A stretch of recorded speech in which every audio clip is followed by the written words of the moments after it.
Freedom Radio Hour. Live on Capital Radio 91.6 FM. All right, everybody. Welcome to another edition of the Freedom Radio Hour. I'm your host, DJ Adam Cruz, and I have my fantastic co-host here, Eddie Nicholas. What up, good people? What up, Adam? Here on Capital Radio 91.6 FM, the Heartbeat of Sudan. Boom, boom, boom. What topics are we going to discuss today, Adam? Well, we have a lot that we want to be covering in the next few weeks. Just to keep you up to date, just to let you know that the Freedom Radio Hour is here. We are a weekly radio show, but we love to cover not just great music, but music business news and trends from around the globe. Now, last week, we were talking about a few things. We're talking about performance rights societies like ASCAP, BMI, and CSAC. And those performance rights organizations collect public performance royalties. So when you perform a cutout, they collect that royalty. And we were also discussing CSAC, and the little difference that they have is that they give the person the ability, after they've publicly performed, to insert that title right away into the CSAC system to then get credited for that performance. Yes, they get compensated. They get compensated in that way. So that's some of the performance rights organizations information we were breaking down last time. But we got a question that came through. First of all, we're getting a lot of great feedback about the show and about the topics that we're covering. So definitely keep listening here at the freedomradiohour.com here and also at Capital Radio.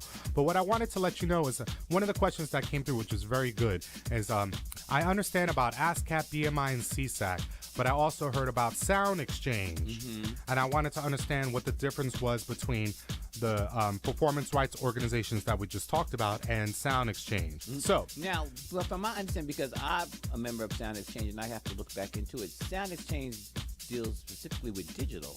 Well, a very good point. Thank you for being so astute, Eddie Nicholas. So in summary, ASCAP, BMI, and CSAC are performance rights organizations that collect public performance royalties. Sound Exchange does the same exact thing. It's a performance rights organization with the exception that it collects digital public performance. So now we're talking satellite like Sirius, Pandora, and all that kind of stuff. So Pandora and iTunes and such, they pay on both sides to ASCAP, BMI, and to Sound Exchange. Why? Because there's physical and there's digital. So that's kind of the difference there. Also, just want to make sure you understand, if you check out freedomradiohour.com, you'll see everything that we're posting, and definitely shout us out and leave a comment. The other piece I want to cover before we take a break and get back to that music is the fact that now we're putting all our hopes and dreams. Remember last week I was talking about there was no platinum artist album sold in 2014. The only thing that moved 3.2 million copies was a soundtrack from the movie Frozen. That's right. So now, come to find out that the latest articles are putting all their hopes and dreams in who? My girl Taylor Swift. We were talking about the little pop chick. You're like, I don't know no Taylor Swift. Well, Taylor Swift has just released her album entitled 1989. That's the year she was born. Can you imagine?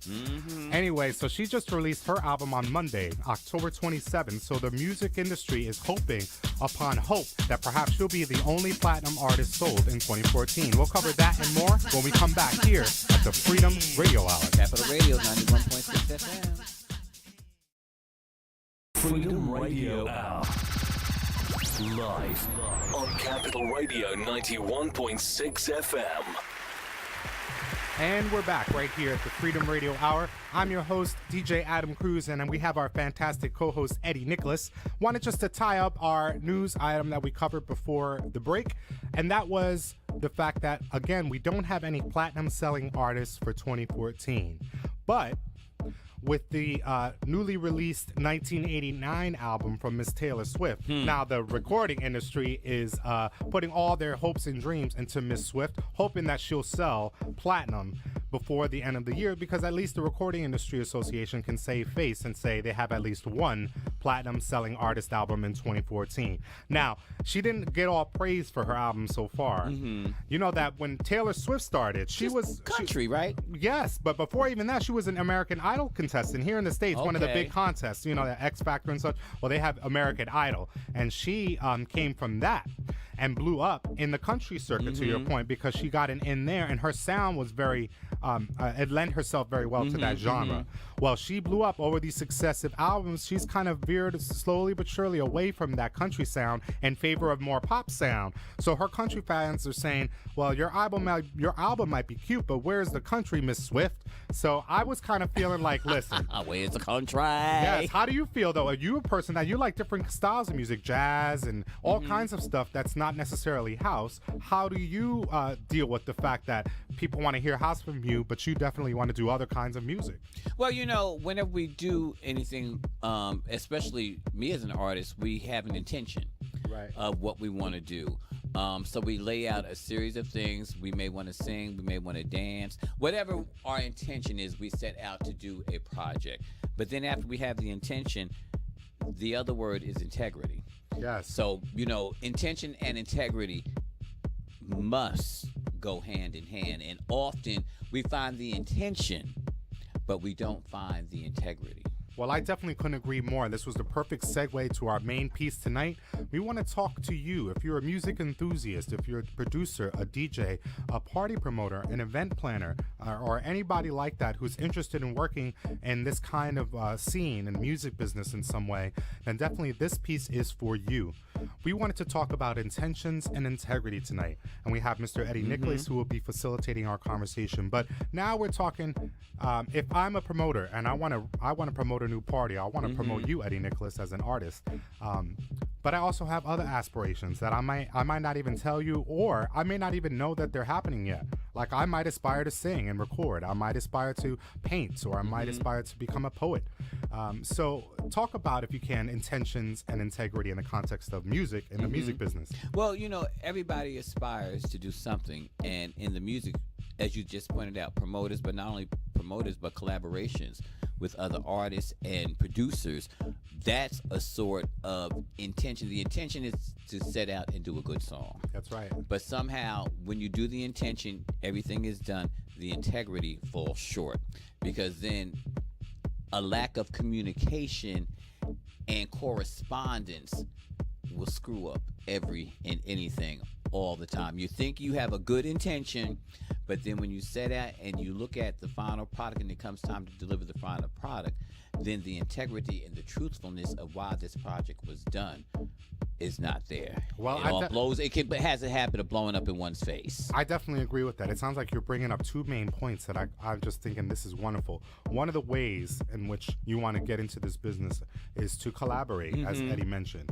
However, when you collaborate, you have to be very clear. To be honest, clear, as Eddie mentioned, and transparent and forthcoming. But what you want to do. Yes, direct communication is clear. What was that Whitney Williams, that host, said? Straight talk makes for straight understanding. And you know what? I always agree with that, because when you're straight talking, there's no confusion. There's no confusion at all. None. But often, even with straight talk and directfulness, you still have people that still get things kind of convoluted. And then when you get things convoluted on the integrity end, because we already know what the intention is, but is your intention truly, everybody says for the love of house. Right. It's a business too, though. Yes. So please, for that love of house. Too many of us, including myself, I've been guilty of it, doing stuff and just thinking, oh, it's for the love of house. No, love don't pay bills. That's right. And we're going to talk about more of that and more when we get back here on the Freedom Radio Hour. I want to definitely break down more of what happens when you collaborate, because to your point, I think we often, in the spirit of wanting to create something wonderful, we forget the business part of it. The business aspect of it. And I want to bring out an example when we come back, and I want to definitely break down more of intentions and integrity. Eddie, I am loving this segment. Capital Radio 91.6 FM. The Heartbeat of Sudan. Freedom Radio Hour. Live on Capital Radio 91.6 FM. And we're back right here at the Freedom Radio Hour. I'm your host, DJ Adam Cruz, and we have our fabulous co-host, Eddie Nicholas, here in the building. And we're covering intentions and integrity. What a wonderful topic tonight, Eddie. Thank you very much for facilitating this conversation. Now, we were talking about the value in direct communication, how important it is to be honest, forthcoming, direct. Straight talk makes for straight understanding. So when you are a party promoter, a DJ enthusiast, whatever, and you have an interest in house music or in the business of it, make sure that you let your intentions be known, but also make sure that you keep and maintain your integrity. How do you do that? Be honest, communicate, be direct, and let everybody know what you're after so that perhaps we can help you. You don't even know that if you're not being forthcoming about it. But keep that integrity. Don't lose that, because it's very easy to lose. Integrity is very, very important. If you lose integrity, you lose everything. Well, I'll tell you one thing. One thing I learned the hard way is when I had the best intentions in the world, but I was so disorganized, and I didn't even know that I was being disorganized at the time that I began my exchange with another person to collaborate. So talk about the importance of that. And and especially with organization, you want to make sure that all the information that is needed, especially when you're going into a collaboration. For instance, I'm quite sure Adam and I have both had many people hit us up, wanting to do a track, write a song. The intention is to write a song, but the integrity part of it, or the integral part of it that other folks want to know, including us, is how does one get compensated? Right, the business. We were talking about this last time, how we get sometimes in the excitement of working on and we forget project, about the business. We forget that there's a business part, because we need to handle ourselves and take care of one another. All of us want to put out the very best, but in putting out the very best, especially when you're working with a lot of independent labels, independent producers, a lot of translation can be diluted. Right. For the mere fact that I want to do one thing, you want to do something else. Right.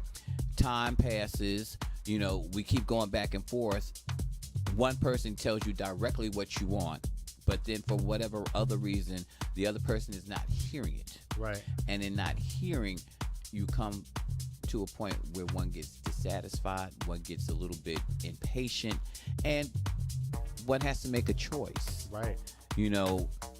Well, I'll tell you one thing that's really important. In our experience, we've definitely discovered the importance of being organized. So in the spirit of collaboration, what does that mean? That means take the moment and have paperwork together. Paperwork means not just a contract that defines the relationship, because that's what an agreement is. It makes clear what the intention is, what the expectation is. Right. So there's that. Not only that, there's your photographs, your bio, your assets, your links, your websites. All those things should be together before you begin to collaborate. Why? Because all of that will be needed throughout the process at some point. And basically that's called the official data. That's stuff that people can refer to. That's right. Where people can go back to. And another thing that, especially since people are not doing writing or anything, those emails. Yes. Those emails are a form of written documentation as well, too. And in many emails, if people take the opportunity to read, see, that's where people mess up. People don't want to read. That's right. They want information given. That's right. Given. Information is given, but when it comes to putting it on pencil and paper, right, we have a tendency to just breeze through it and grasp things. We like sound bites. Right. And that's the problem. When we're doing music and we're doing all these collaborations, everything is like a sound bite. Right. So you only get a bit here, you get a bit here. Right. And that leads to a lot of confusion when you get to the point where you're ready to release something and put something out. Because you're thinking you have all of the ends tied. Right. And then here comes one little glitch. Well, I can tell you one little glitch that you may not always have control over. Let's say you are organized. You've been clear, transparent, forthcoming. You're working with the person. It's all wonderful. Two big things that could happen, and they're both out of your control. The first thing is if the person is not organized. So if you're organized, that's great. But if the other person isn't, it's not organized, it's not working. It's not going to work. The second thing is the time. You got to work in a timely manner, roughly. It takes a while to be creative, but you can't let 2-3 years go by and the project still lay, because there's an importance in being timely there. You know why? Because over the time, sentiments change over a track. People change. And so the feeling of a song could say, you know what? I'm not into that anymore. I'm not and all feeling of a sudden, it. you're waiting to see what happens with said song or project, all because the person didn't take the time to say, I don't like it anymore. So definitely we want to talk about that and more when we come back at the Freedom Radio Hour, live right here on Capital Radio 91.6 FM, the Heartbeat of Sudan. Freedom Radio Hour. And we're back right here at the Freedom Radio Hour. I'm your host, DJ Adam Cruz, and I have my fantastic co-host here, Eddie Nicholas. And we're live on Capital Radio 91.6 FM, the Heartbeat of Sudan. Now, Eddie, we've been having a great conversation tonight. Thank you so much. We're talking intentions and integrity. Now, what's the last point you want to bring up before we end things? Well, the only thing I want to make sure is that people are clear. Yes. CLEAR. Clear, because if you're clear, then your intentions and your integrity will both shine through, and it can be a positive, positive environment and positive working conditions for all of those involved. Next time we'll talk about back end deals and all of that type of stuff. Doing back ends, getting money on the back end, and collaborations when you do certain things like that. So look out for more here on Freedom Radio, Capital Radio 91.6 FM. I'm Eddie Nicholas, and I'm here with the wonderful, fantastic Mr. Adam Cruz, y'all. Thanks so much for listening. Peace. Peace out.